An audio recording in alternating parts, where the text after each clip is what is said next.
Live from SABC studios in Auckland Park, Johannesburg. Welcome to this week's first edition of The Watchdog. My name is Vuyo Mvogo. Thank you for tuning in.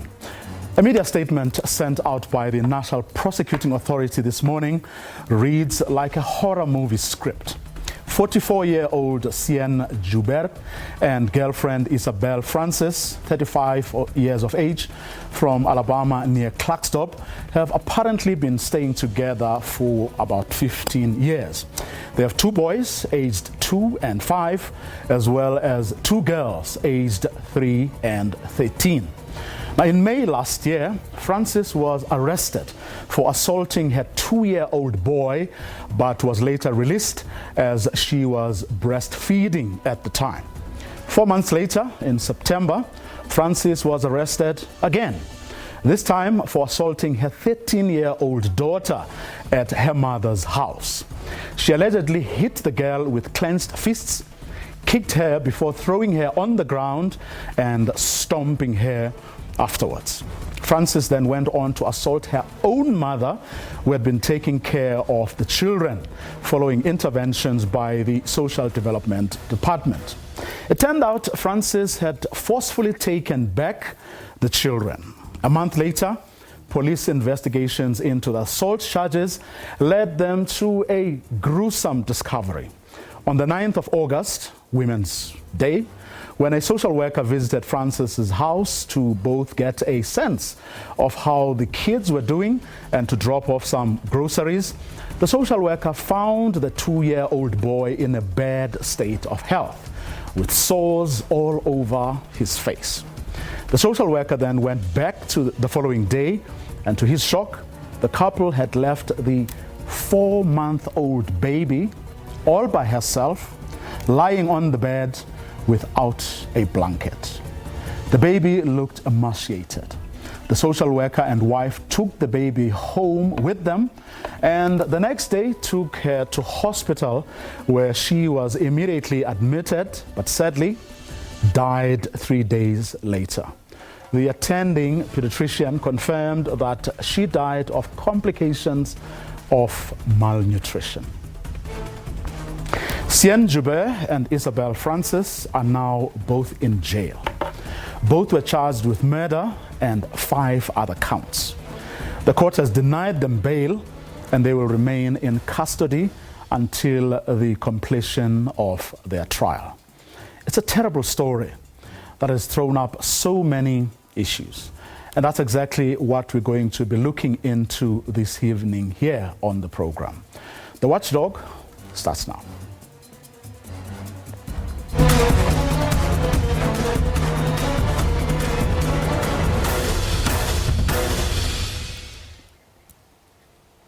For our first conversation, please welcome National Social Development Department's Deputy Director responsible for child protection, and that's Gian Dwarika. Joining her is Miranda Friedman from NGO Women and Men Against Child Abuse. Good evening to both of you, and thank you so much for your time. Thank you. Good evening. If I may start with you, Miranda, upon hearing, of this case, what went through your mind? Yeah, about 2.5 hours ago, when I got a call from one of your producers, I was driving and I had to stop, and it was so horrific that I actually said to her, I don't even know what I'm going to say to you. I don't even know how to respond to this, because it's heart-wrenching, it's heartbreaking. It has enormous effect on those of us working in this field after so many years. So can you imagine what kind of effect this has on the children that have been abused? So for me, this was really, it was shocking. I was outraged. And then obviously learned from her, what had happened in the release, as much as we can. And yes, and said that I would be prepared to speak to you this evening. Again, same question to you. I mean, the minute you heard of this when we made the request some hours ago, what went through your mind?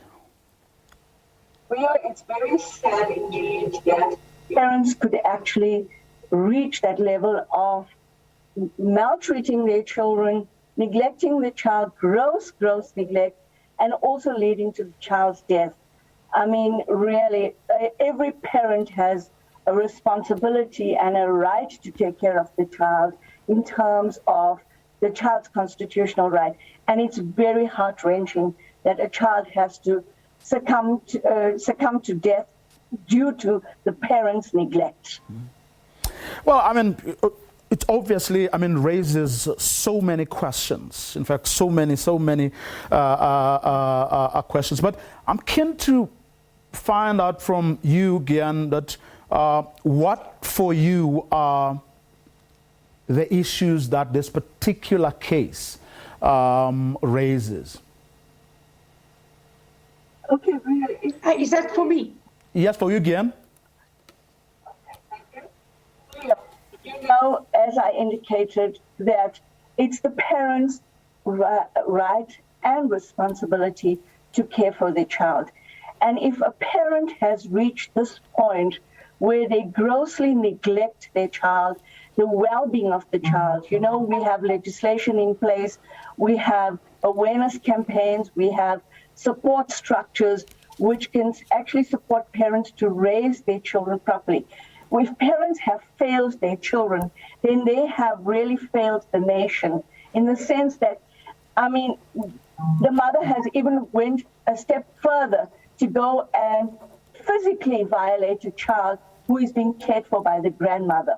Also, the grandmother being physically violated, it's an element of a loss of respect and a loss of integrity of the parent. So that comes through very clearly. And when we look at what is the parent's responsibility, the parent's responsibility is to provide proper care and protection for their child or children.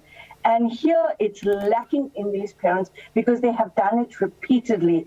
I mean, the children were removed and they went on taking the child away from the protective care of the grandmother. So this in itself will indicate that these parents are now negating all responsibilities and also negating the sense of care and protection. They are not actually reaching out to their children. They are just abusing their children. And also, as I said, neglecting them to such an extent that a child could actually lose his life. Miranda, I mean, have you ever heard of such or similar cases, or worse even, than this one in the years that you've been doing this work? Yes, many. But in the last 2 years in particular, we've had 2 brutal cases of child abuse and child murder. In fact, in both cases, we had 2 of the parents quite young, and in one of the cases, a younger and an older parent. In this case, you actually have older parents, and in both cases, in the previous cases, multiple children, this also multiple children. But one of the things that's very disturbing here is that the children were given to the grandmother. They were given to the grandmother of the mother, the woman who had assaulted her 2-year-old, and who at the time had just had a newborn baby. She was released and was allowed to carry on taking care of a newborn baby just after she had been charged with assault of a 2-year-old. So I'm not sure how that court found it okay to allow that mother to take care of and not remove the newborn baby. The other thing is, children's courts releasing children into extended family and not monitoring what is happening in that extended family, because often people who are violent to their children are also violent to their parents and extended family, and then are able to access those children again, which is clearly what happened in this case. I mean, Gian, I'm just wondering, just from a sort of systemic point of view, when you have a case like this where this mother is so obviously not, the best person to raise these kids, and then, but they get to continue with this behavior. When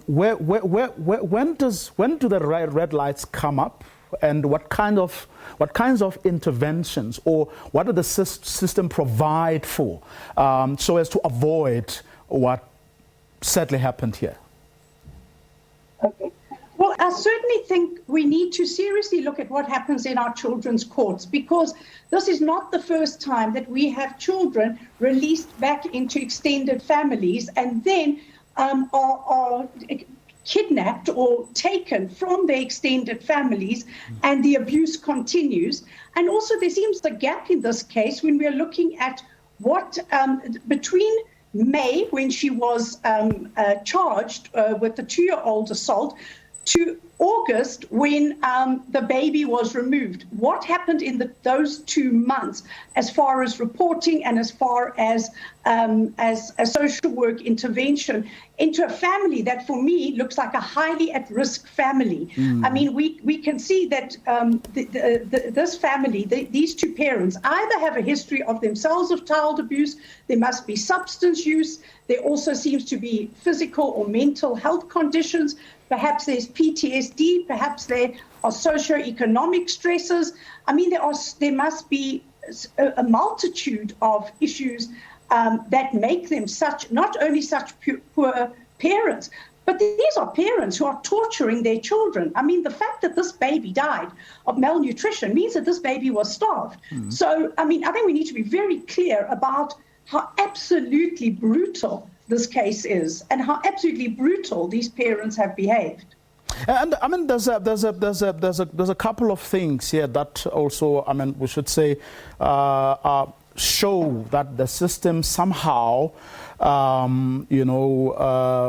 works, even though it may have come and things that kicked in were not enough, or came in a little too late, certainly for, the 4-month-old baby. But the fact that it was the investigations, the police investigations into the assault charges that led to that gruesome discovery says something is working. Perhaps, it's not as agile and doesn't come, as early as it possibly can or should.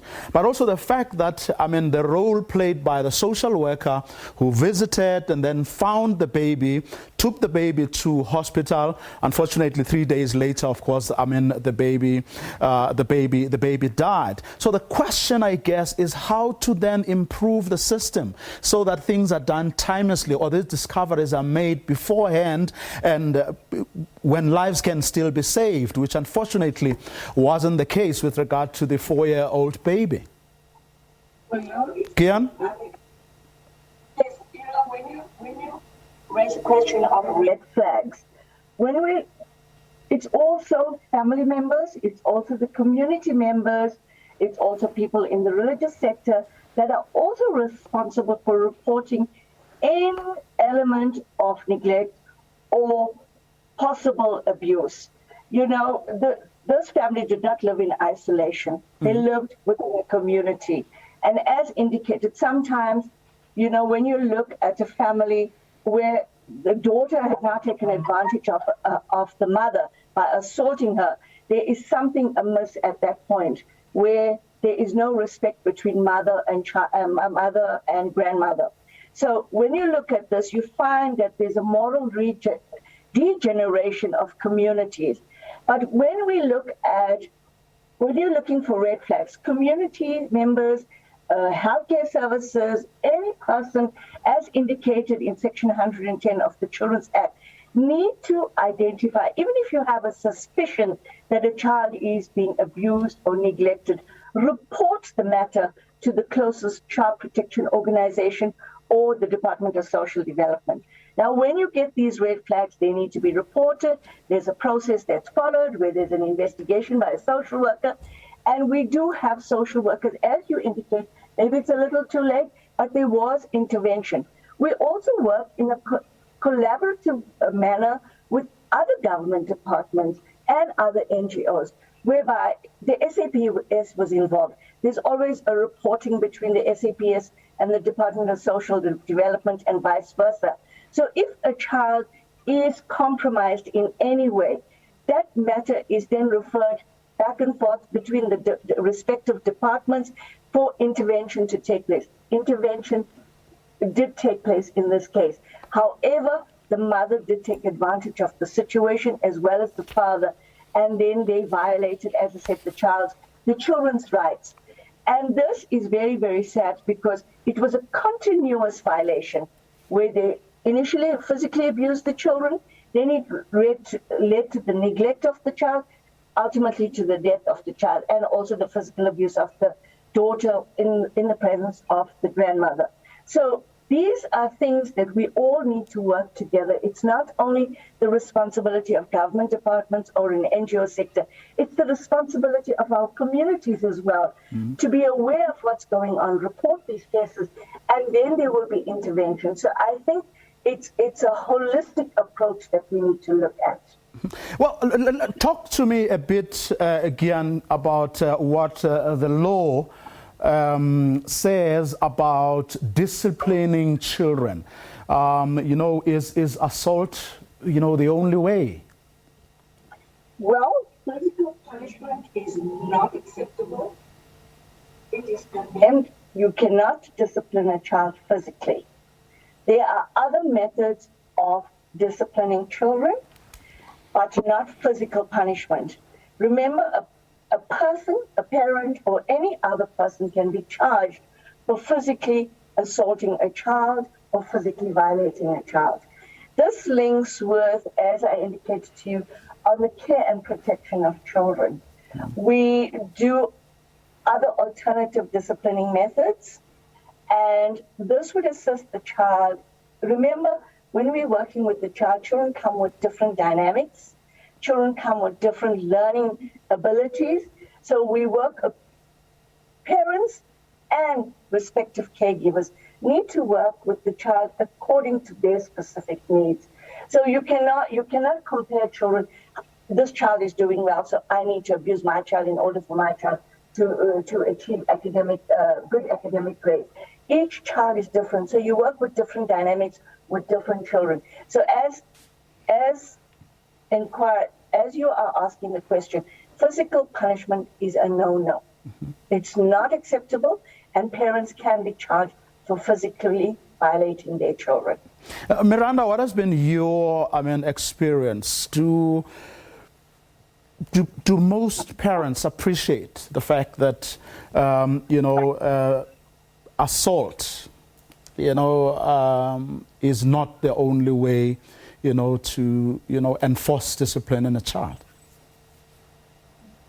I think most parents do, but I think there's also problems when certain parents have a lack of understanding of the basic development of a child, and sometimes expect more from a child, expect children to do certain tasks which they are not able to do, and also where they have a poor parent-child relationship, and this is often where frustration sets in, among other things, and obviously maybe how this parent was disciplined as a child, and this is how then they continue and perpetuate disciplining their child physically and quite brutally, and sometimes withholding food. This has been a common thing in some of the other cases that we have seen, punishing children by allowing some children of the family to eat, some children not to eat. Obviously, this has long-term ramifications on the children that were punished this way. But obviously the majority of people, but obviously the cases coming to us, we see approximately 1,500 cases a year at our clinics. Not all are to do with physical abuse. But one thing I would like to just comment to what Dion was saying regarding the Children's Act and Section 110 of the Children's Act.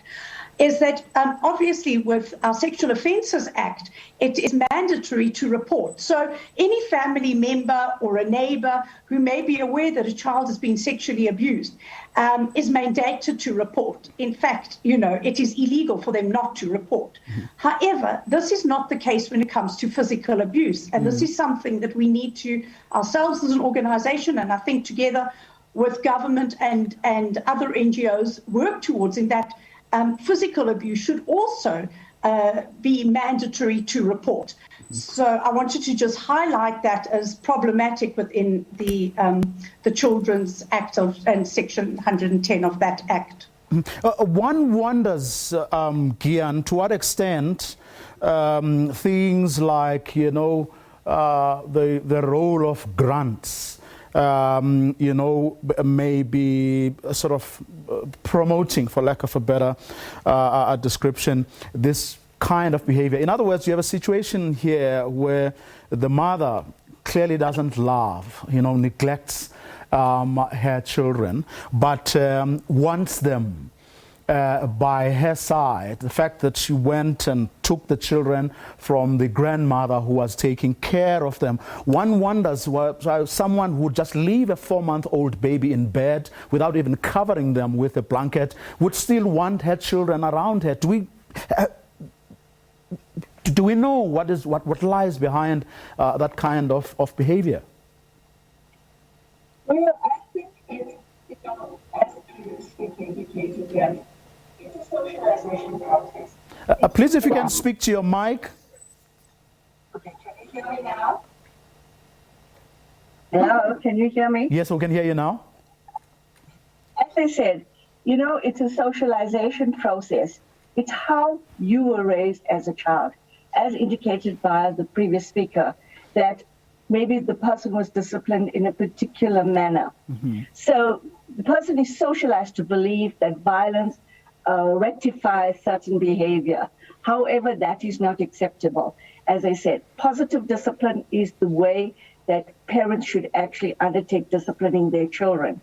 And when it comes to the issue of social grants, it's maybe hearsay that parents want their children by their sides in order to collect the grant, but there's no evidence to say that parents abuse their children and just keep their children with them because they want to collect their grant. So when we look at that, we look at it holistically as parents' responsibilities, as I indicated, and how they've been socialized to believe what disciplining methods are used in order to correct certain behavior. But when it comes to a 4-month-old child, there's no disciplining methods at that point in time. This was total neglect. And these parents have some kind of traumatic experience from the past that is affecting them now, or some psychosocial aspects that are affecting them now, that they could reach to that point where they would, as you indicated, leave the child even without blankets, for the child to be exposed and for the child to reach a point of dehydration and whatever. So it just is an individual response by a parent. They have 4 children, and they have a 13-year-old, an 8-year-old, and they would have had parenting skills by now, how to raise their children. And these are the lack of parenting skills that the department the department also looks at. Parenting programs, how to assist parents to raise their children properly, to provide the necessary care, to provide the necessary protection, to meet their basic needs, to ensure the best interest of the child is maintained, to ensure that the child receives whatever is the right of the child. So these are things that we need to look at holistically. But one case should not be generalized that all parents neglect their children. It's just a particular family who have failed in their responsibilities. Okay, and that's in fact is what I want us to broaden. Yes. Sorry, may I just... Can I ask you to... May I just say something? Yes, Miranda, I'm going to give you that opportunity. If you don't mind holding your thoughts right there, we're going to take a quick ad break, and I'll give you a chance to add what you wanted to add. But I also want us to now broaden the conversation to look at, child abuse, violence, and neglect in South Africa broadly. Where are we, and what is happening in, your respective little corners to really try and deal with this particular problem. If you've just joined us, we're talking about a particular case that has obviously thrown up quite a number of issues. It's on the back of a media statement sent out by the National Prosecuting Authority this morning, which really read like a horror movie script, where 44-year-old Seun Joubert and girlfriend Isabelle Francis, who's 35 years of age, from Alabama near Klerksdorp, have apparently been staying together for 15 years. They have 2 boys, aged 2 and 5, as well as 2 girls, aged 8 and 13. In May last year, Francis was arrested for assaulting her 2-year-old boy, but was later released as she was breastfeeding at the time. 4 months later, in September, Francis was arrested again, this time for assaulting her 13-year-old daughter at her mother's house. She allegedly hit the girl with clenched fists, kicked her before throwing her on the ground and stomping her afterwards. She then went on to assault her own mother, who had been taking care of the children, following interventions by the Social Development Department. It turned out Francis had forcefully taken back those children. A month later, following police investigations into the assault charges, then there was this gruesome discovery. On the 9th of August, Women's Day, when a social worker visited Francis's house to both get a sense of how the kids were doing and to drop off some groceries, social worker found the 2-year-old boy in a bad state of health with sores all over his face.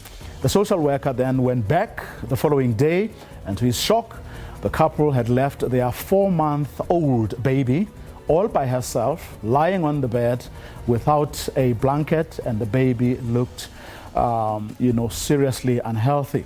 The social worker and wife then took the baby home with them, and the next day took her to hospital, where she was immediately admitted, but sadly died 3 years later. Pediatrician later confirming that she died of complications of malnutrition. The parents are now in jail. Both have been charged with murder and 5 other counts. The court has denied them bail, and they will remain in custody until the completion of the trial. It's a terrible story that has thrown up so many issues, and those are some of the issues we're discussing with our guests. Gayan Dwarika, who is a Deputy Director responsible for child protection with the National Social Development Department, and with her is Miranda Friedman from NGO Women and Men Against Child Abuse. That conversation continues right after this.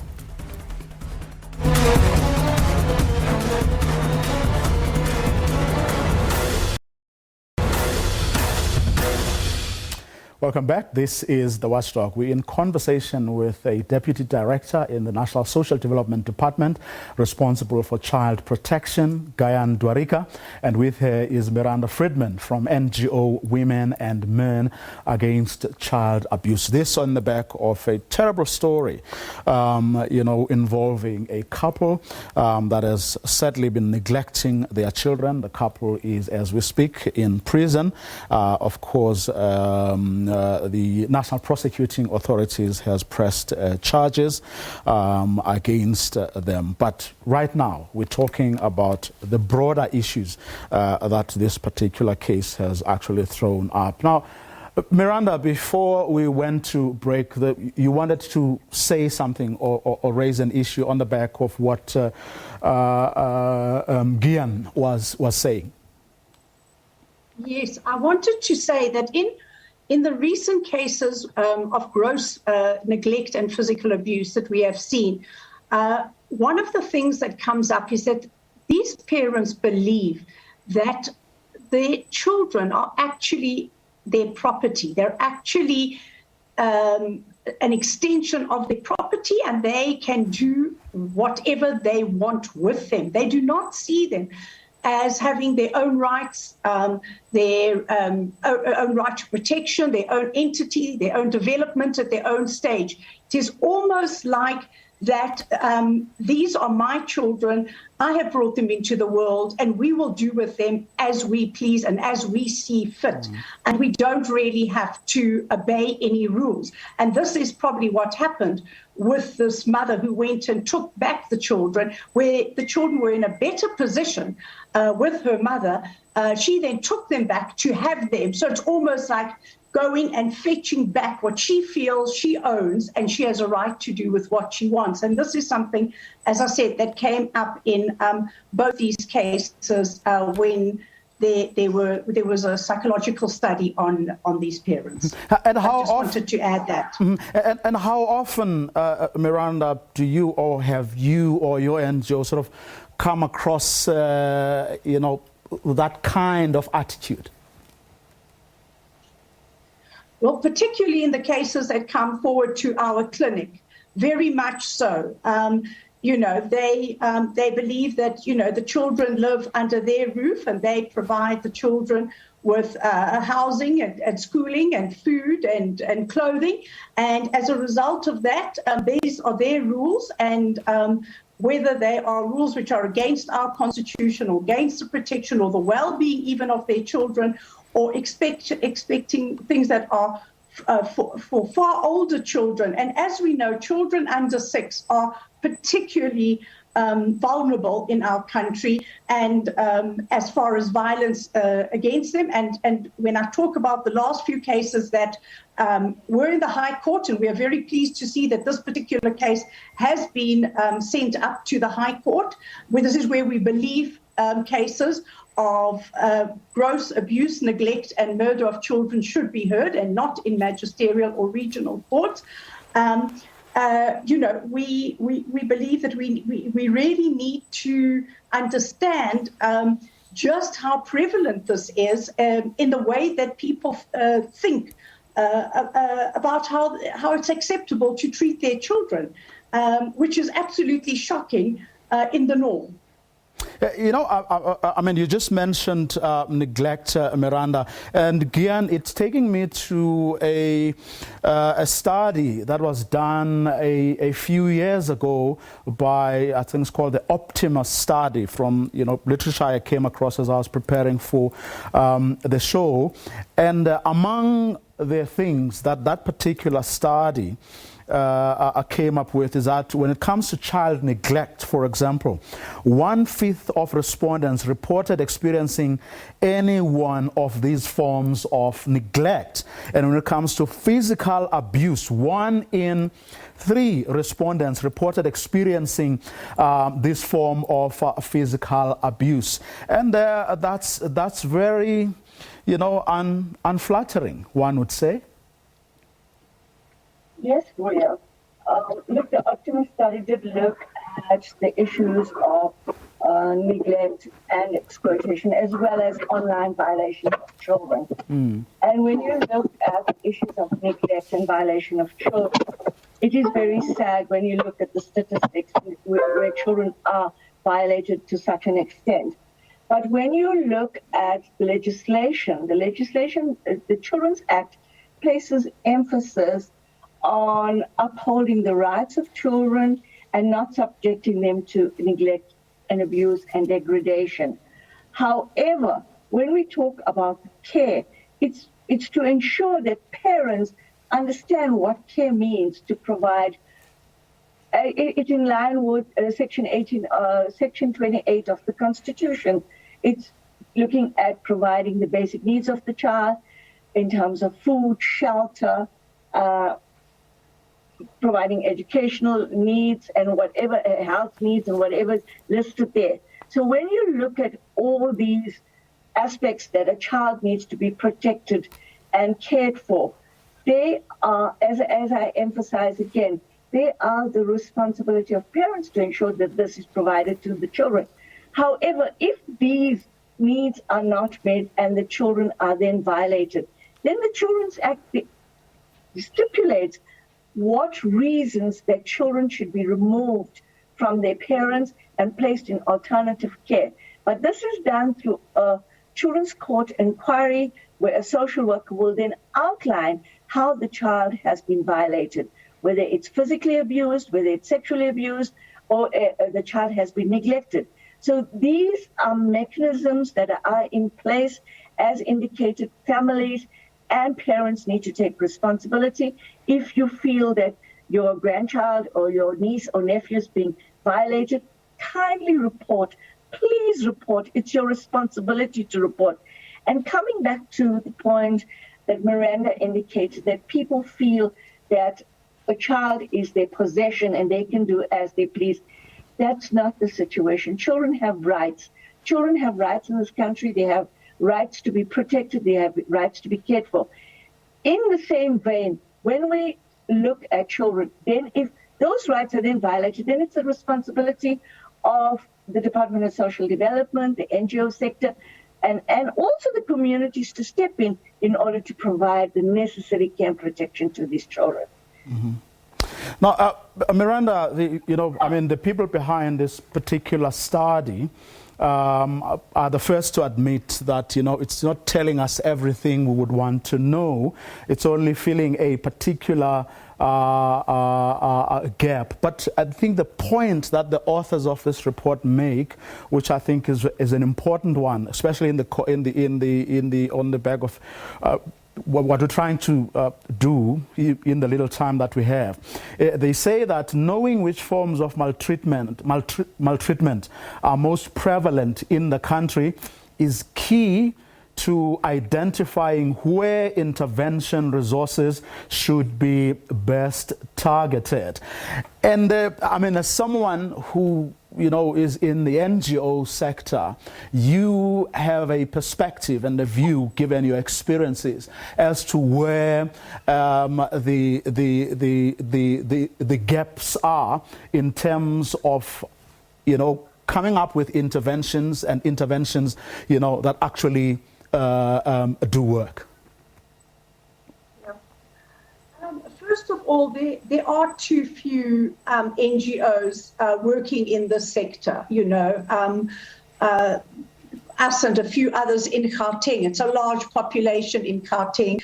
And, the realities, the socio-economic realities that South Africans have faced, particularly in the last 2 years, particularly in the 18 months with lockdown, I am not sure, one, that there is enough. And I know social development is certainly coming on the back and assisting and supporting us where they can.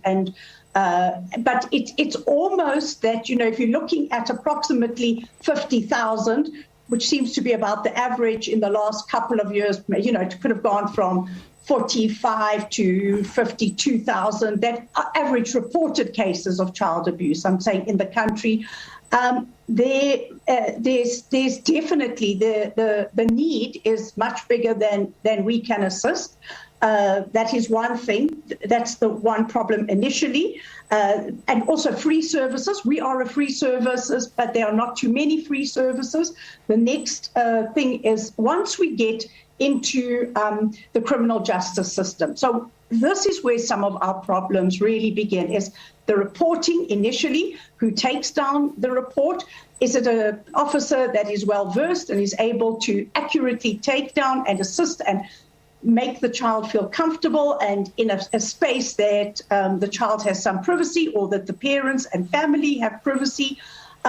Again, we have pockets of excellence of investigating officers, and on the other hand, we have officers where we are waiting months and weeks for reply, and we have to go right up to the captains or up to the colonels and say we are still waiting for issues around this. DNA, big problem. It's recently in the news.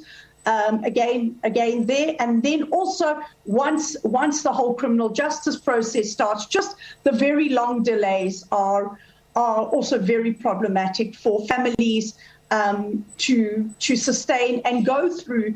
On average, to get us from a report at the police station to come into our clinic where we'll start doing an assessment, or we'll start with therapy, into trial can take up to a year. It's a long time for a child and a family. And then a conclusion will probably take another year.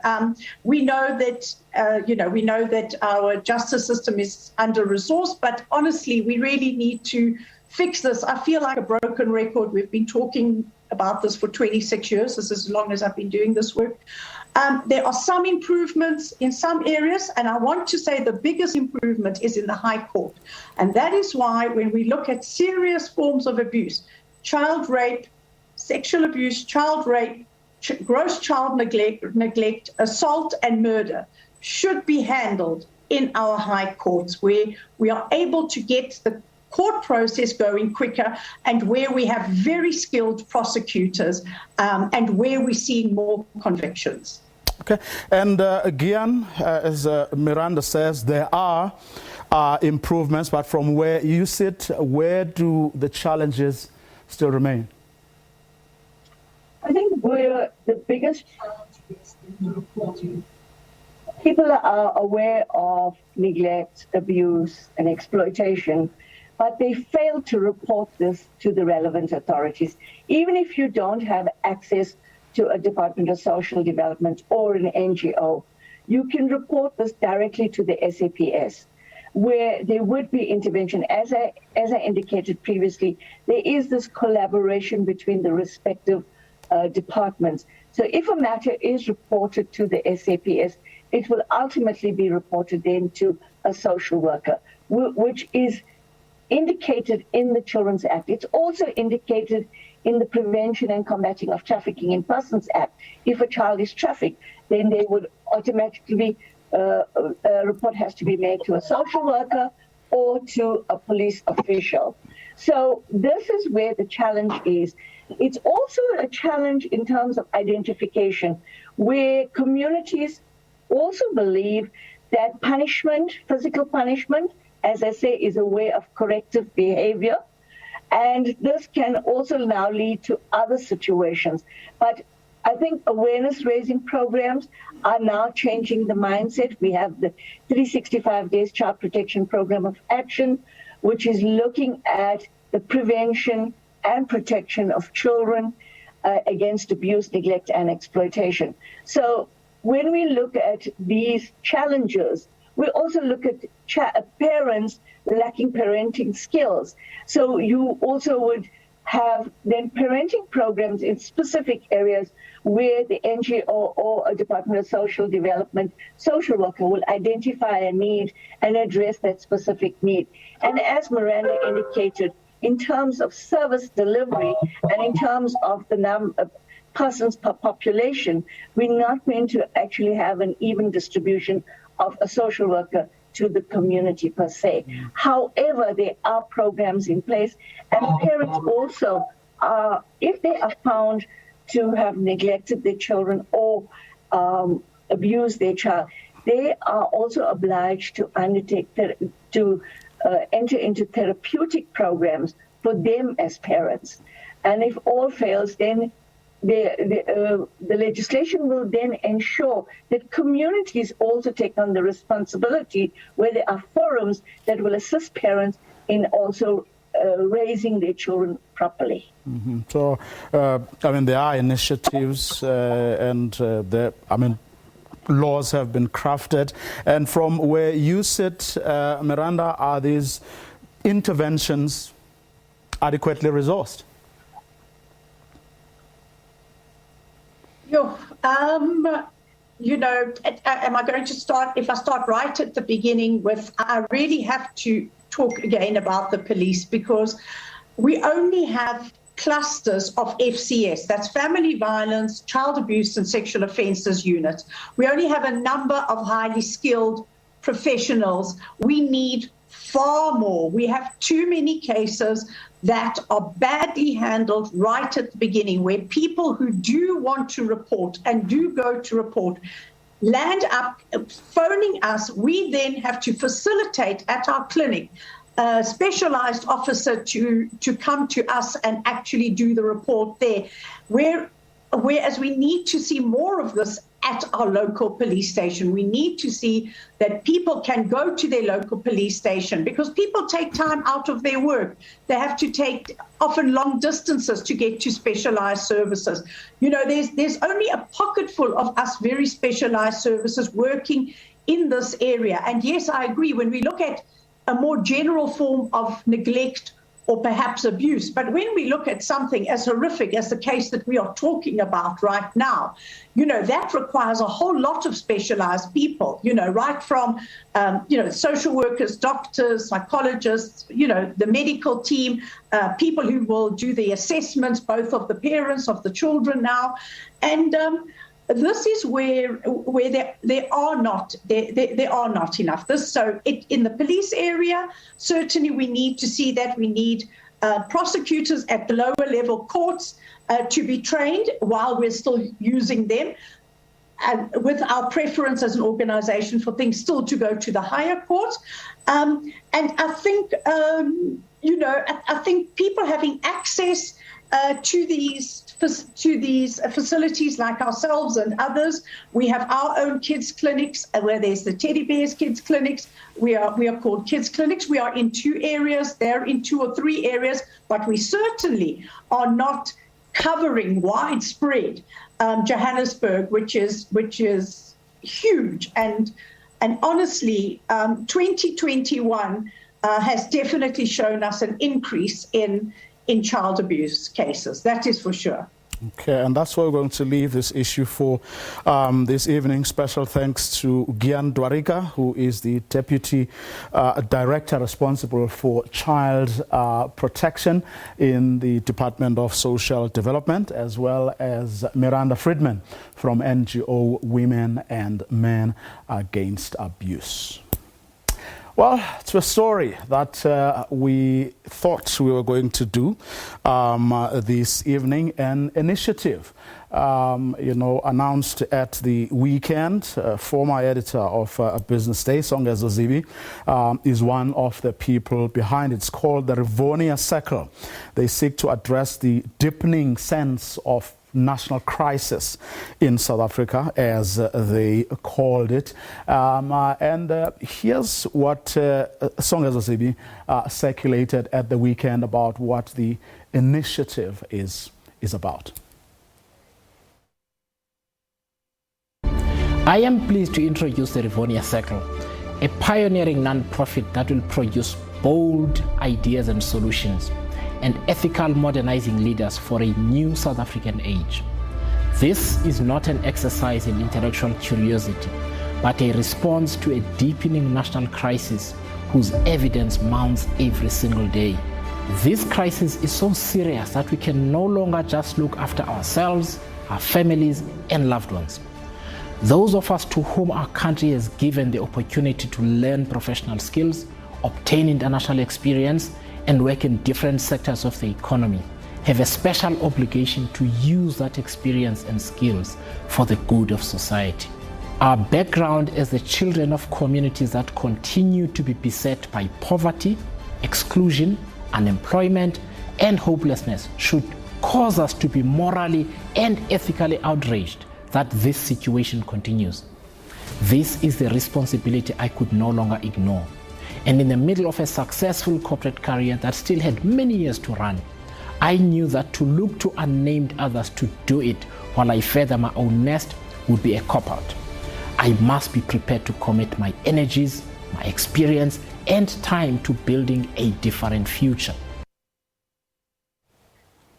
Well, Songezo had agreed to come on the program this evening. We reached that agreement yesterday, but unfortunately, there was some mix-up, and he ended up on our sister program, Full View, a little earlier on, so we had to cancel him. And I see on social media that people were asking whether that interview is still coming. No, it happened earlier on Full View, our sister program, and so we had to cancel it on our part. And that's our show for this evening. To join us again tomorrow, 8 p.m. sharp. Have a good day.